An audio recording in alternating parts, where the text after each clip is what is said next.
হয়েছে বীর? সব ঠিক আছে তো?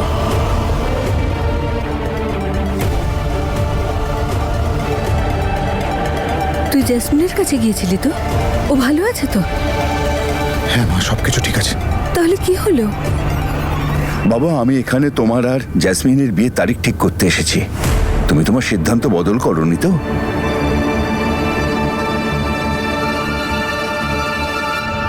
আমি বুঝতে পারছি না আমি কোথা থেকে শুরু করব। দেখুন, আমি আমি যেটাই বলতে চলেছি, হতে পারে সেটা শুনে তোমরা সবাই রাগ করো, কিন্তু প্লিজ একটু বোঝার চেষ্টা করো। কারণ আমি আমি আমি যেটাই করেছি সেটা কেন করেছি, তার পিছনে কি কারণ ছিল। বীর, আর তুই ভয় দেখাস না, শিগগির বল কি হয়েছে।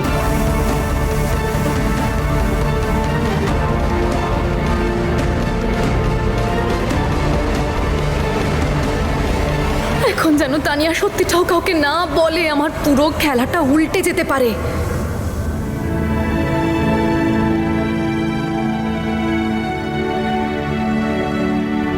এই কাপড়গুলো ওনার জন্য। মা! পার্বতী! কি হয়েছে তোর? মা কোথায়? শান্ত হ পার্বতী! আরে এটা তো ওই মেয়েটার গলার আওয়াজ। পার্বতী, আমার লাল ওড়না! আমার লাল ওড়না! মা! মা! কি আমার হয়েছে? লাল ওড়নাটা কোথায়? তুমি আনতে গেছিলে না? আর বীর কেউ তো আনতে হবে। আর না, লাল ওড়না আছে না? বীর কোথায় মা? আমার বিয়ে কি করে হবে? আমি বউ কি করে সাজবো? আসলে মা, আমি ভাবছিলাম যে পুরোহিতের থেকে ডেট ফিক্সড করার ব্যাপারটা ছেড়ে দেওয়া যায় না? আমরা নিজেরাই তো বিয়ের দিনটা ফিক্স করে নিতে পারি, তাই না বীর? কারণ আমার এখন মনে হয় যে আমার সন্তানের আপনাদের সবার কেয়ারের প্রয়োজন, আর আমারও প্রয়োজন। আর সেটা ভেবে আমি আর বীর ডিসাইড করেছি যে আমরা 7 দিন পর বিয়েটা করে নেব।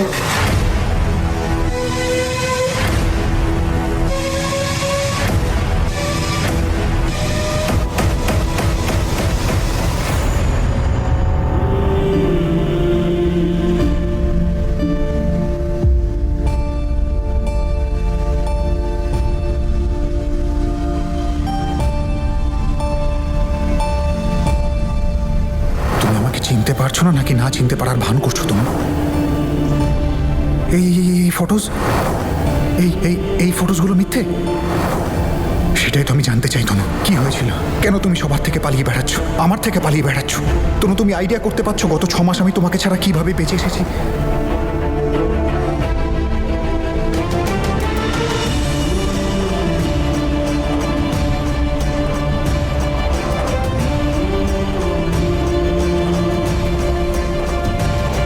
এই তো বীরের তনু।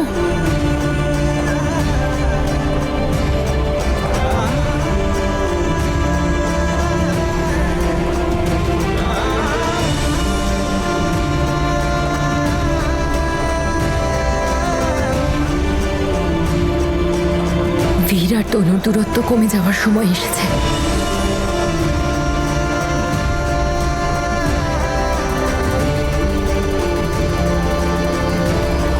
আমার যেন কেমন মনে হচ্ছে বীর এই বিয়েতে মোটেই খুশি নয়। আই এম সরি মা। বাবা, আমি জানি যে হঠাৎ করে এরকম একটা নিউজ আপনাদের সবার কাছে খুবই শকিং, কিন্তু এখন আমার মনে হয় আমার সন্তানের জন্য এটাই কারেক্ট ডিসিশন। তাই সেই জন্য আমি ভাবলাম দেরি করে লাভ কি হবে। আমি ঠিক করেছি তো মা? তনু জানে এই বিষয়টা?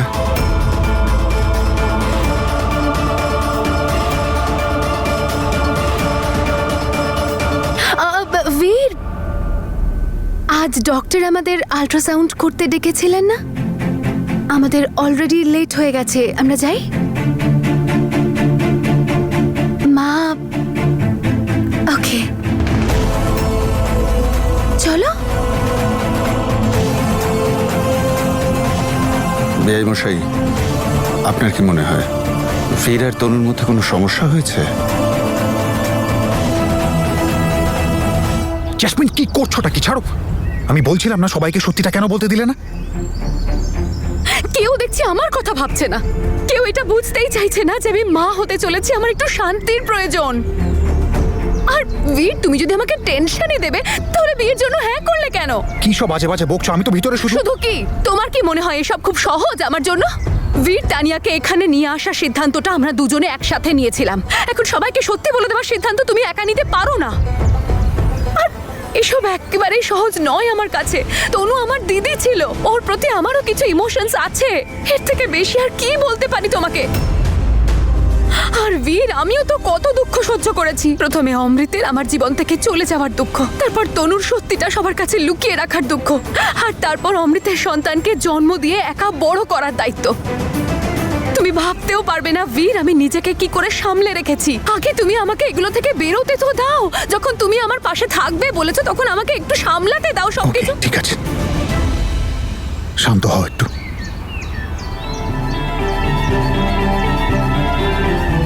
এই বিয়েটা শুধু আমার দায়িত্ব অমৃতের সন্তানের জন্য, কিন্তু আমি তনুকে কোনোদিনও ভুলে থাকতে পারবো না। আমি সবসময় ওকেই ভালোবাসবো।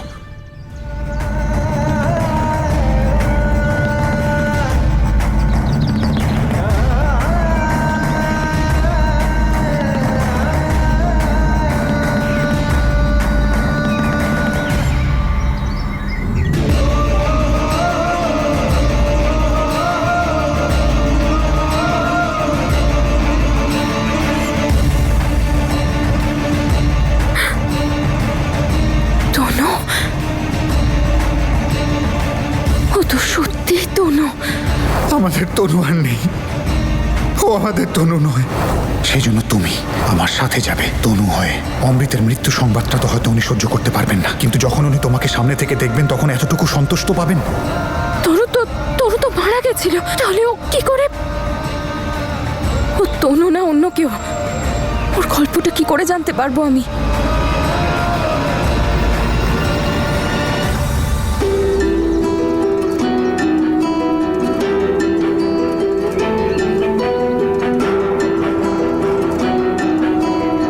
আপনাকে খুব চিন্তিত মনে হচ্ছে। চিন্তা করবেন না, ওর একটু পরে আর কিচ্ছু মনে থাকবে না। যখন ঘুম থেকে উঠবে তখন সব ভুলে যাবে। আজ একটু বেশি উত্তেজিত ছিল, আমাদের একটু আগে আসা উচিত ছিল। কে ও? কোথা থেকে এসেছে? ওপরওয়ালা জানেন কোথা থেকে এসেছে।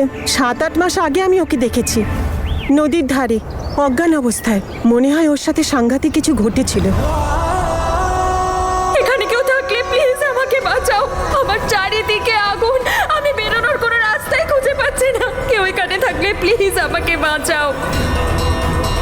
খুব বুদ্ধিমতী মেয়েও, কিন্তু নিজের ব্যাপারে সব কিছু ভুলে গেছে। ওই মেয়েটার নাম কি? সেটা তো জানি না, কিন্তু আমরা সবাই ওকে পার্বতী বলি। ওর মনে শুধু একটাই নাম, বীর।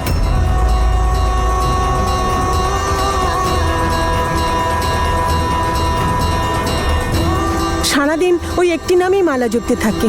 বলে আমার বীর আসবে আর আমাকে বিয়ে করে ওর সাথে নিয়ে চলে যাবে।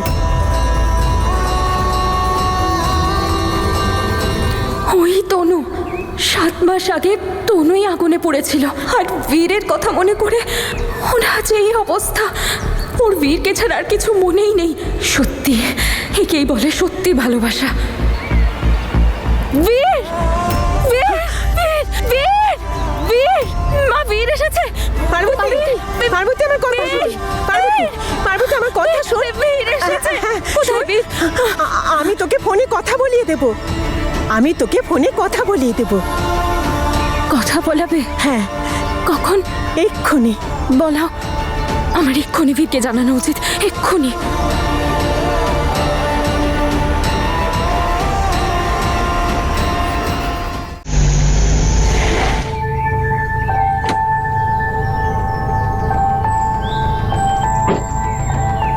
তুমি ভিতরে গিয়ে রেস্ট নাও।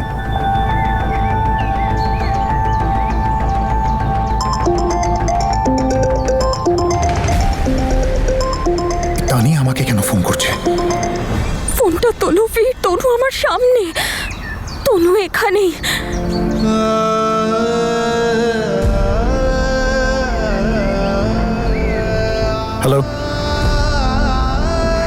হ্যালো হ্যালো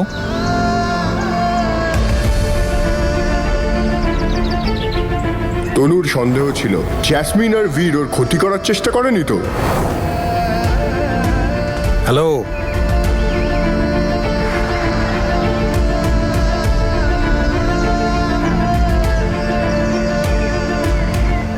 তানি আমাকে ফোন কেন করলো? কি করব, কাকে বলবো কাকে বলবো না? ফির জ্যাসমিন নাকি ওর বাড়ির লোকদের, আর কে জানে যদি ওকে এখানে কেউ রাখে। আর আমি তো কিছু জানিও না বীর, জ্যাসমিন আর তনুর পাস্টের ব্যাপারে। ওহো, এটা কেমন সিচুয়েশনে পড়ে গেলাম আমি। চল ভেতরে, ফোনে কথা বলবি। এই শোন, ওকে ভেতরে নিয়ে যা।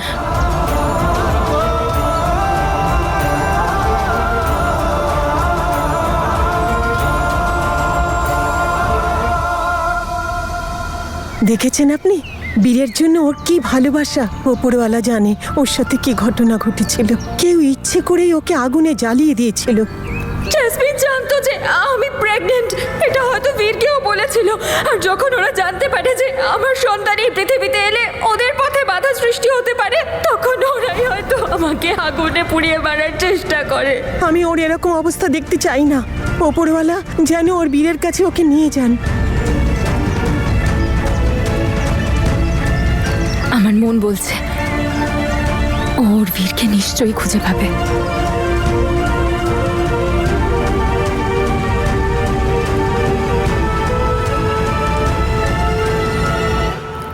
তুই দাঁড়িয়ে আছিস কেন? কর না ফোন। কি করছিস পার্বতী? তোর কি হলো? আরে মা, মাও কিছুতেই ফোন করছে না, দাঁড়িয়ে আছে শুধু। আমি ফোনে কথা কখন বলি। কথা বলবে আমাকে ওর সাথে? আগে বস এখানে। হ্যাঁ, এখনই তোকে কথা বলি। এক্ষুনি? হ্যাঁ শোন, ফোনটা কর। কাকে? আরে বীরকে। বীরকে? কোন বীরকে? আরে ওই বইটাতে কত বীরের নম্বর আছে, যে কোনো একজনকে ফোন কর। ওকে শান্ত করতে হবে। যা কর। ওই তো ফোন করছে, আমি বললাম না।